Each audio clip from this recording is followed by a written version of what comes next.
Hey everybody, Brett from AstartesGaming here, back with another episode of our Crusader Kings 2, a Game of Thrones mod Let's Play.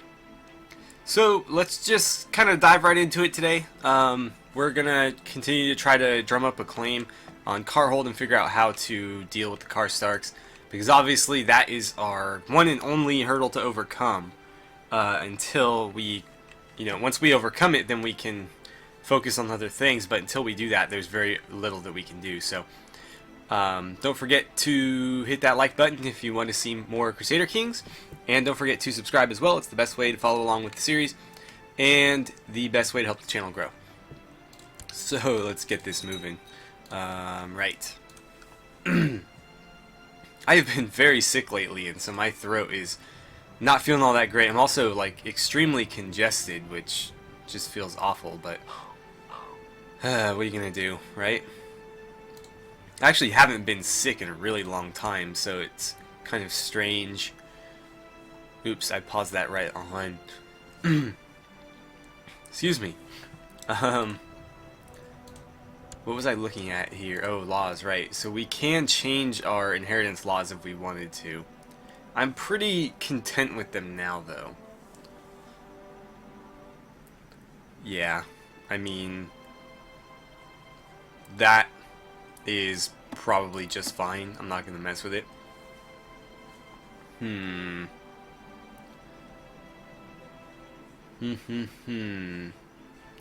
could up my city taxes. The burgers wouldn't appreciate it, though. I don't think I'm gonna mess with it right now. Our troops continue to increase. That's a good sign. We're still trying to kidnap Ryland Raventree, and we're not being all that successful about it.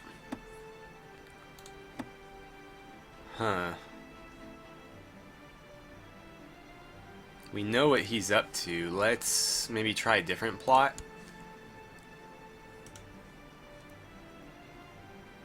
Not likely gonna happen. And obviously he's not going to accept that when we tell him to stop, so I don't know that there's really anything we can do about it. There's a lot of people trying to kill Eddard Karstark. It's kind of funny. I don't know what he's done to deserve it, but there's a lot of people after him. No matter what, we lose the trait honest. This really sucks. I'm just gonna say forget about it. Strange too, like 27% we've had 2 opportunities at this. It's really rare for such a low plot power, and we've had to pass them both up because of the fact that we'll lose our honesty. Yes! We have a claim on Carhold, finally. I will use it, but I can't immediately press it.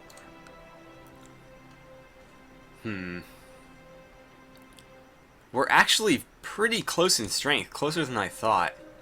If we had one ally, we might be able to overcome them, but unfortunately we don't. Let's see. Who is on our side? We might be able to get him to join a war with us. He's not going to accept. What if I gave you a gift? Wow, that's a lot of money. I don't think so.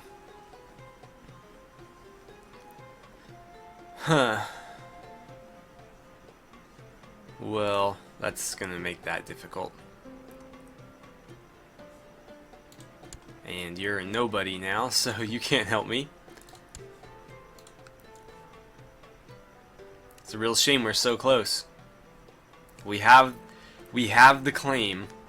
We just need the strength to take advantage of it. What kind of mercenaries can we hire, and can we afford to hire any good ones? Not really, no. It looks like there's a pretty significant drop-off here. If you don't have over 100 gold, you're only going to get about 200 men, which is not going to make a difference in this war. 1,500 might. 1,500 might be enough, but one or 200 is not. Let's see, 450... Potentially, if they called up all the levies here, plus all the levies here, Even if we called in those mercenaries, they would still outnumber us, so I don't know what exactly we can do about that. So Lady Mira's all grown up. All of her children are dead. Died stillborn. Wow. That's unfortunate. Who's your heir then? Linton Woolfield. Well then, let's arrange a marriage. Oh, I don't have anybody. How about a betrothal? Huh, my cousin or my kinswoman? No, they won't do it matrilineally, obviously. But, it's still a good opportunity. I say we go for it. Okay, so that might put us into an alliance with Last River down the line. Heward is slowly mastering swordsmanship. That's good. That's good, I guess. He's gonna accept that betrothal. Let's see. You are still unmarried.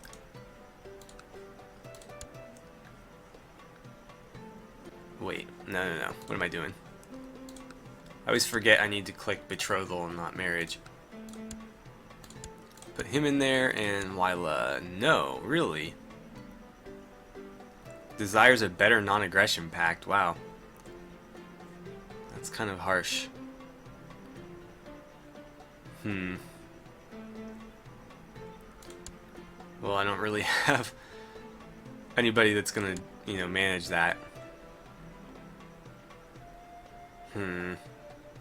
It's close. It's really close. It's -1. If we had a little bit higher opinion between the two of us and a slightly better candidate, we could pull it off. But as it stands now, we can't. How about him?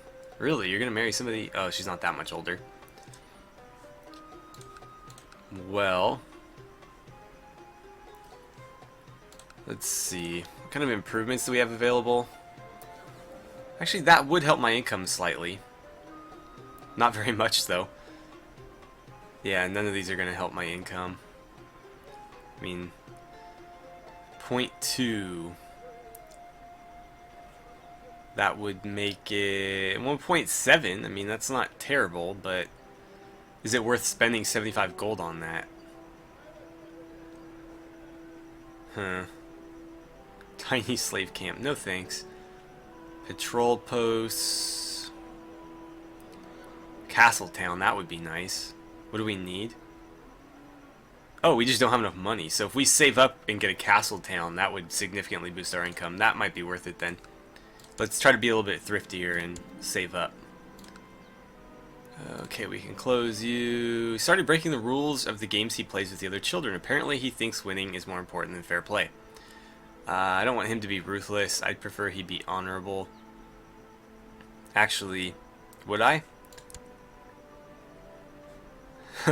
I don't know if I necessarily would.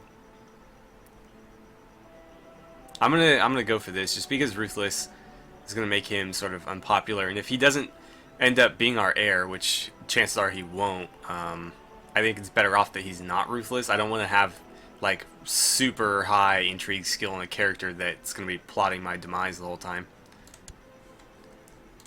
So he got neither, which is actually probably for the best, because then he doesn't gain or lose any intrigue.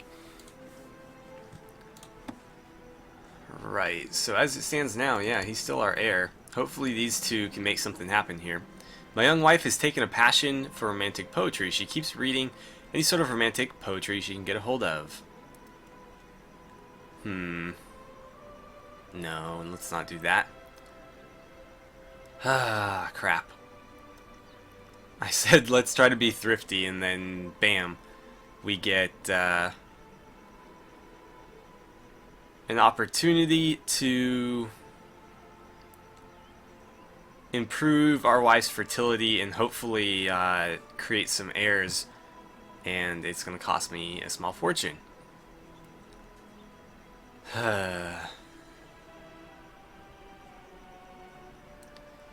Screw it. We'll put that Castletown off just for a little bit longer. So Kriegard and Rowena had another daughter. This one's named Margaret. We also have Jane Overton, who's actually not a terrible character. For a 12-year-old, she's shaping up to be pretty well balanced. I mean, her lowest skill is stewardship at 3, and everything else is 6 or 5. And then Errol, who is a little bit too young to gauge at this point. Man, if only we had the means to press this claim. We would be out from under them. Because the thing is, if we conquer Carhold, the Starks can't throw us back underneath their rule. Because the issue we had before is that we basically broke away. And so the Karstarks were still in charge of Carhold. We were still in charge of Weeping Bay. We just made Weeping Bay get out from under Carhold. And so they just put us back under. But if we take Carhold for ourselves, there's nobody left to throw us back under it, so we don't have to worry about that. Invite to what plot? Investigate Lorne Kane Karstark's legitimacy. What the hell? I don't care. Who is that? Oh, this kid. Well, if they prove that he's not legitimate, maybe that'll help my claim a little bit. Who knows? How is that going?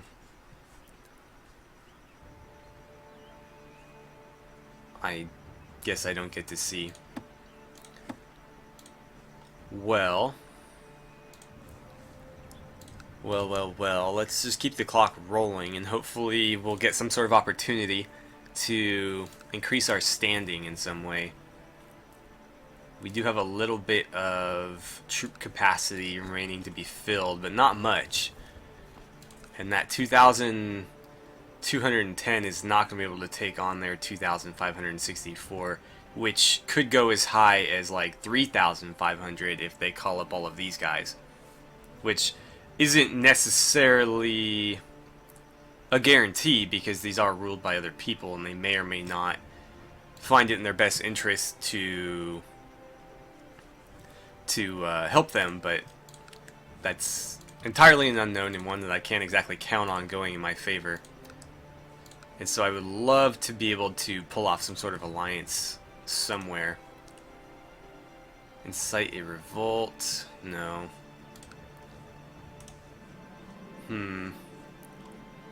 Who? No. Come on, man, you just got, like, married. Take advantage of that situation. Maybe the Boltons. I keep saying it. It's been hard to get anything going with the Boltons, but who knows? It could be a good potential match. Let's see. They do have a couple children. Medger Bolton. He's only 1 year old. That's going to be difficult. Alan Bolton, who's unfortunately married. Domeric Bolton. Wow. A lot of really, really young children here. Veranda Bolton.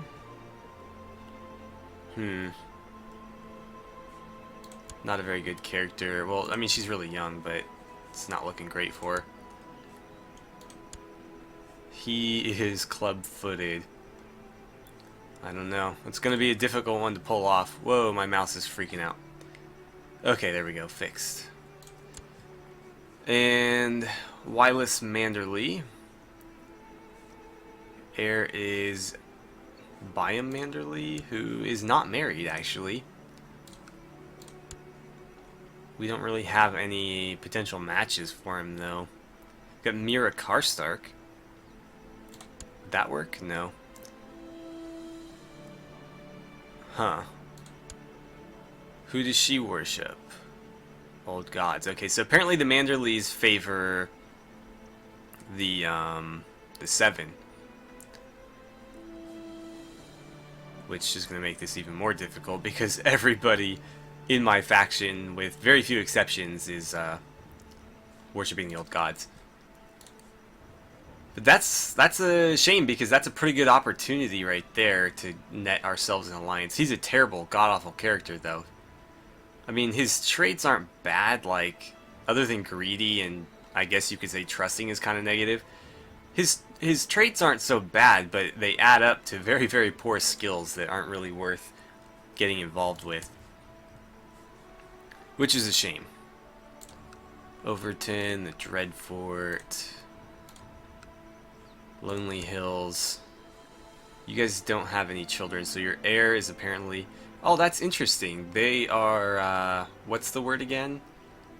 They have a cognatic inheritance in Lonely Hills. Because, typically his brother would be the primary heir, not the eldest sister. Let's see, she does have a husband who is, like, ancient. Wow. Wow, talk about an arranged marriage. There's like a 50-year age gap? A 52-year age gap. Let's see, Bessa Lake. Okay, so she's a potential option. I'm just gonna kind of hold out and see whether or not this guy has a child of his own. He's only 17, although he looks much older. So I'm sure they'll have a child at some point, and then we can maybe consider them as a potential marriage. Mira Raventree seeks to kill Alice. Who's Alice? I honestly don't care. Mira can do whatever she wants. Leslie Tallheart has been banished from Lord Howland of Shadowmoor's lands. Okay. Is that Howland Reed, I assume?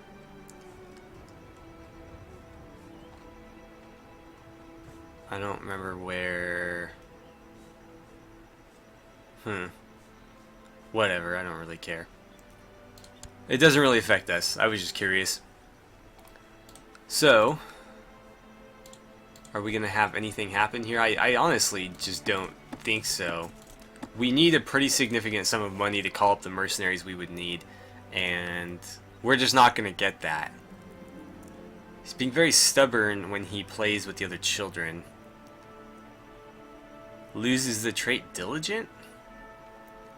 Is he diligent right now? Oh, I would lose diligent. Okay. He will heed my advice. Okay. So at least he's not stubborn. He's not going to like me, though. Stop enforcing them. Or reinforcing them, I should say. Maybe I should resign because I'm helping them more than anything. My high martial skill is building up their forces against me. I don't know. I don't see us pulling this off no matter what size their garrison is. I think the only way we're going to make this happen is to draw the, maybe the North at large, but definitely the Karstarks into a war where they're going to have to leave with their army and go attack somewhere else. Oh, free gold, nice. So obviously, you know, they move their army out to fight elsewhere, and we can take advantage of that. So what's going on? Renly Baratheon is king of the Iron Throne. How did he make that happen? And look how old he is. Hang on a second here. So Kingdom of the Iron Throne. History. Like how... Conquered as a claimant. Okay. Interesting. Very, very interesting. So he's still alive. He's just deposed, I guess. Let's go take a look at what's happening down here. So, apparently, the Stormlands is not under Renly's banner. That's very interesting. This guy is... Wow. Talk about strange. So, he is Lord Paramount of the Stormlands, which I think effectively makes him king. Yeah, because I mean it's a kingdom, and he's a Lord Paramount. That doesn't add up. So he's basically king of the Stormlands. He looks more like someone from Dorne. He doesn't really look like a Stormlander, which is interesting. Let's see, his father was lowborn, and yeah, Dornish. And his mother was also Dornish. Strange. So how did that happen? Like, how did they become lords of this house? So he's considered a Stormlander because I guess, oh, his mother was Stormlander. Got it. So she was the lady of the wherever, I guess. Shipbreaker Bay. Okay, so all of this. She was the lady of the land and married a lowborn Dornishman, interestingly enough. And so her son looks very Dornish and married apparently a Stormlander. She looks a bit Dornish too, but it's hard to tell with the helmet on because you can't see her hair color. But yeah, that's pretty interesting. Interesting to see how that happens in this game. Especially with the close proximity of like different ethnicities and stuff that you have in Westeros. I mean, most of the people are Andal, but like the Dornish look a little bit different. And so you can kind of see like what's happening on the border of these different, you know, kingdoms and stuff here. So the Dornish are getting up into the Stormlands a little bit. You have like intermarriages and stuff, and now there's like Dornish people ruling areas in the Stormlands, and I'm sure probably the Reach too. And you've probably got like people of Andal descent ruling in Dorne in some places. It's just cool how the game sort of combines the appearances of the mother and father and makes, like, I don't know, just like a unique person based on those two characters that actually reflects their lineage. It's really cool how that system works in this game.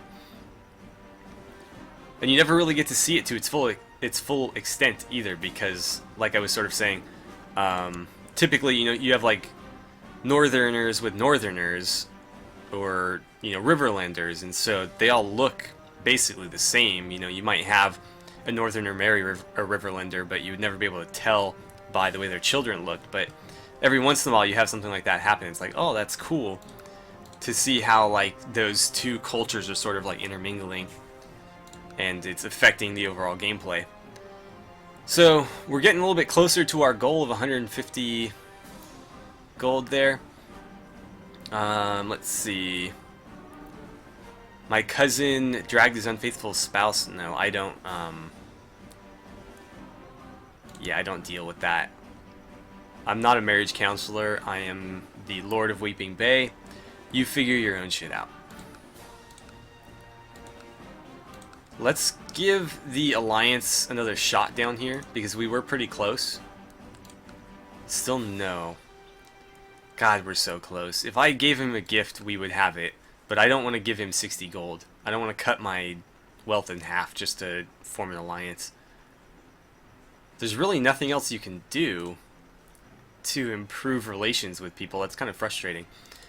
Maybe if we send a diplomat or something? Improve diplomatic relations. Yeah, I mean, we don't need her fabricating claims right now, so let's go do that. And that might be enough to turn that around and get an alliance. Because if we have White Harbor on our side, that could be enough to turn the tide against the Karstarks. It would be, I mean, this army right here would be more than enough. So that's probably our most realistic option if we can make that happen. I don't know how long it's going to take to improve our relations, but I hope it happens before he dies, because it's going to be a little bit more difficult to make it happen with his heir, I imagine. Actually, how's the heir? Oh yeah, he's not nearly as fond of me. So that's going to be difficult. Rickard Karstark and Sansa Hornwood named Harrion. So we're going to have another Harrion Karstark very soon. I think we're going to break it off here for today, and in the next episode we're going to focus on the alliance with White Harbor. I'm really hoping we can make that happen. I imagine our varying religions may get in the way, and also his age might cause some issues, because again, if he dies, it's going to be difficult to work with his son. But it is possible, and if we can make that alliance happen and get them to join me in a war against the Karstarks, we could take Karhold for our own and be out from under them and ready to start making our way into the North at large. So anyways, thank you guys so much for watching. I had a great time playing some Crusader Kings 2 with you guys, and I really look forward to seeing you back here for the next episode.